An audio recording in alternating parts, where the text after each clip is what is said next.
Did the hospital send a confirmation for my surgery? I asked quietly, trying to keep my voice steady as we sat around the polished oak table. My mom didn't even look up from serving mashed potatoes. They did, she said casually. But we had to use that money for your brother's birthday. He only turns 21 once, you know. My fork stopped midair. You used my surgery money? Dad chimed in, chuckling. You'll be fine, Evelyn. You always make such a big deal out of everything. Your brother barely gets any attention. Let him have his moment. Across the table, Ethan grinned smugly, flashing the new designer watch gleaming on his wrist. Thanks for funding my birthday, sis, he said, half joking but fully proud. The room went silent except for the faint clinking of cutlery. I placed my fork down carefully, my heart thudding like thunder under the calm surface of my voice. So, I said softly, I guess you still don't know who really needs the surgery. Dad frowned. What's that supposed to mean? Mom's smile faltered. Evelyn, stop being dramatic. I looked at each of them slowly, one by one. My brother's arrogant smirk, my father's dismissive eyes, my mother's cold indifference, and then I smiled. Don't worry, I said. You'll find out soon enough. For the first time in years, they looked uneasy. That night, as I packed a single suitcase, I decided they wouldn't get another chance to spend my life like it was disposable. And the real surgery? It wasn't for my body anymore, it was for my freedom. The next morning, I drove to the hospital myself, the same one my parents were supposed to handle everything with. The receptionist, a kind woman named Hannah, looked up my file. Your surgery was fully approved, Ms. Reeves, she said. But your guardian canceled it 2 weeks ago. Claimed it wasn't medically necessary. I froze. Guardian? I was 24. They didn't have that power anymore. Hannah frowned at her screen. Wait, someone submitted an old authorization form under your father's name. That's highly irregular. I exhaled slowly. Can I get a copy of that form? Within minutes, I was holding the evidence, my father's signature, forged beside mine. The ink was shaky, but not enough to draw suspicion. My hands trembled, but my voice was steady when I said, "Thank you." Outside in the parking lot, the sun felt different, not warm, but clarifying. I drove straight to my lawyer's office. Mr. Lane had handled my insurance paperwork before. When he saw the document, his expression darkened. This is fraud, Evelyn. Not just morally wrong, legally punishable. Good, I said quietly. Then we'll handle it legally. That evening, I emailed my parents the scanned copy of the forged signature, attaching the message. I think you should know what the hospital found today. I'll let you decide whether you want to fix it yourselves or let someone else fix it for you. By midnight, my phone buzzed nonstop. Missed calls. Apologies. Excuses. I didn't answer a single one.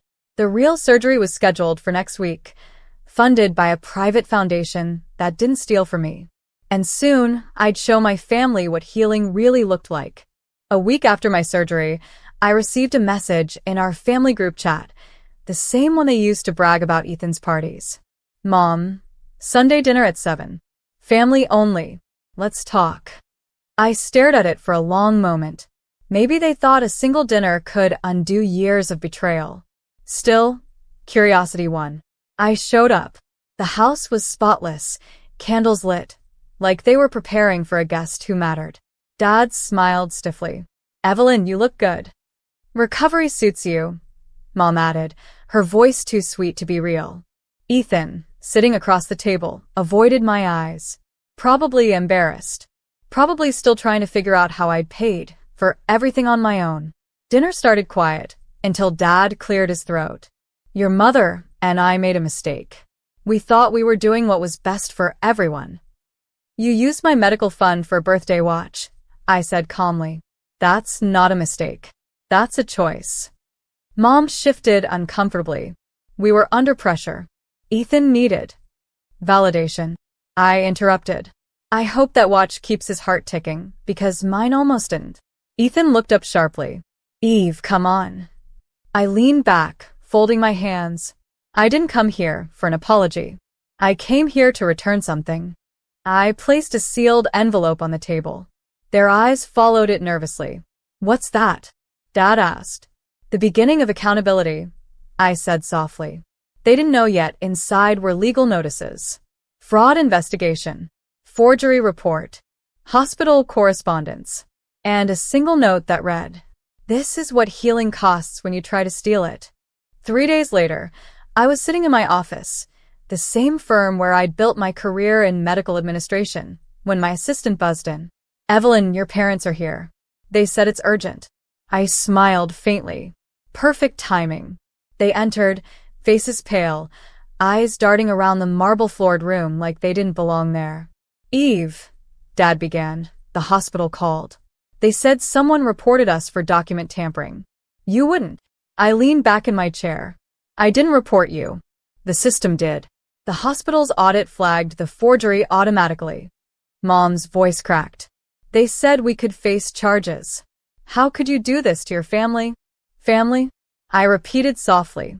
"You used that word while spending my surgery fund on a watch. You risked my life for a party." Ethan muttered, "It was just money, Eve." I stood, sliding a stack of documents across the table, certified copies from the hospital, the insurance company, and my lawyer. "This is a record of everything you signed in my name. It's also what I sent to the board this morning. They'll decide whether you keep your positions in the hospital trust." Dad's face drained of color. "You wouldn't ruin your own family for this." I looked at him calmly. "You already did. I'm just finishing what you started." The door opened then. My company's legal counsel entered with a folder. "Ms. Reeves, the press statement's ready for your approval." My mother's lips parted in shock. "Press?" I smiled gently. "Transparency, Mom. You taught me to tell the truth, when it's convenient. I'm just doing it when it matters." 2 days later, the conference room was packed, journalists, hospital representatives, and investors. My parents sat stiffly in the second row, their expressions carved in panic. Ethan wasn't there. Apparently, he couldn't handle the stress. The microphones flashed as I stepped onto the podium. "Good morning. I'm Evelyn Reeves, Head of Operations for the Helios Medical Foundation. Today, I want to address a matter not of money, but of ethics." The cameras clicked. I could feel my parents' eyes burning into my back. "Last month," I continued, "someone canceled a life-saving surgery using falsified documents and redirected the patient's funds for personal use. That patient was me." A gasp rippled through the audience. I let the silence linger before continuing. "The hospital system's digital audit caught the forgery, proving that privilege without accountability breeds corruption, even within families." I paused, then turned slightly, meeting my father's eyes. "This isn't about vengeance. It's about the truth. Because silence only protects the guilty." The reporters exploded with questions. I answered calmly, naming no names, just showing the documents, the timeline, the signatures. The evidence spoke louder than accusation ever could. Afterward, as I stepped down, I caught my father's whisper to my mother. "She destroyed us." I turned back and said quietly, "No, Dad." I freed myself. The story went viral overnight. Commentators praised my composure, my courage. But I didn't care about headlines. I cared that, for once, the narrative belonged to me. And deep down, I knew this was only the beginning. Because the world now saw what kind of people they were and what kind of woman I had become. By Monday morning, the fallout had begun. The hospital board called an emergency session. My parents' names, once symbols of community respect, were now whispered with shame. News outlets replayed my statement, dissecting every sentence. Social media flooded with support. "Stay strong, Evelyn. She's what integrity looks like." But the part that hit hardest came from the hospital director himself. He called me into his office, eyes full of quiet admiration. "Evelyn," he said, "what you did took courage. We're launching a full ethics review, and we'd like you to lead it." For a moment, I couldn't speak. I'd spent years feeling invisible in my family's shadow, and now the very institution they'd used to control me was placing its trust in me. I accepted. That afternoon, I received a message from Ethan. "Ethan, Mom's crying nonstop. Dad won't leave his office. Are you happy now?" I stared at the screen before replying. "Me? I didn't do this to make them suffer. I did it so they'd finally understand suffering. He didn't respond. Later, I received a formal letter, my father's resignation from the board. The same man who once told me, "You're not strong enough for leadership," had been forced to step down under my signature. That night, I sat in my apartment, the same one they'd mocked as temporary. My surgical scar still ached faintly, a reminder of what almost didn't heal. Some wounds fade with time. Others, you learn to wear like armor. And mine? Mine gleamed, proof that betrayal doesn't break you. It builds the version of you they never thought you'd become. 2 weeks later, I got an unexpected call from my mother. Her voice was quiet, stripped of the usual authority. "Evelyn, can we have dinner?" "Just the family." I hesitated, but agreed. There was no anger left, just curiosity.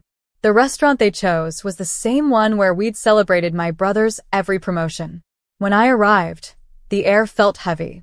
My father was already seated, staring into his untouched glass of water. My mother looked older, not physically, but in spirit. "Evelyn," she started softly, "we didn't realize how much we'd hurt you." I met her eyes. "You realized? You just didn't care until the world did." Dad flinched. We were under pressure. I made bad choices. "No," I said calmly. "You made comfortable ones. At my expense." The waiter brought our food, but no one touched it. Silence filled the space between us, the kind that comes when truth replaces excuses. After a long pause, my father sighed. "We've lost everything: reputation, board seats, respect. But you gained all of it." I folded my hands. "I didn't want you to lose. I just wanted to stop losing myself." For the first time, my mother's eyes welled with tears. "You've become someone stronger than we ever imagined." I smiled faintly. "You mean stronger than you ever allowed me to be." The check arrived. My father reached for it, but I stopped him. "Don't worry. I've got it." It wasn't pride. It was closure. For years, they'd paid to control me. Tonight, I paid to end it. A month later, the hospital's annual gala was held, the same kind of glittering event my parents once ruled. This time, I stood at the podium, not as a patient or a daughter, but as the newly appointed director of medical ethics and patient advocacy. Flashbulbs popped. The same reporters who'd once chased my father now turned their cameras toward me. My speech was short, deliberate. "Integrity," I said, "isn't inherited. It's proven when doing the right thing costs you everything." Applause filled the hall. I caught sight of my parents near the back, standing, clapping slowly. My mother's eyes glistened with something between pride and regret. My father looked smaller, but finally human. After the event, I stepped outside into the cool night air. The city lights reflected off the hospital windows like constellations, distant but clear. Julian, the hospital director who had believed in me from the start, joined me quietly. "You did it, Evelyn," he said softly. "You turned pain into purpose." I smiled faintly. It was never about revenge. It was about rewriting the ending. He nodded. "And you did, beautifully." Weeks later, I received a handwritten letter. It was from my father. No excuses this time, just 7 words. "You were always the strong one, Evelyn." I placed it in my desk drawer, beside my old surgical bracelet, the one that once labeled me dependent. Now I was anything but, because sometimes poetic justice isn't loud. It's quiet. It's calm. It's a woman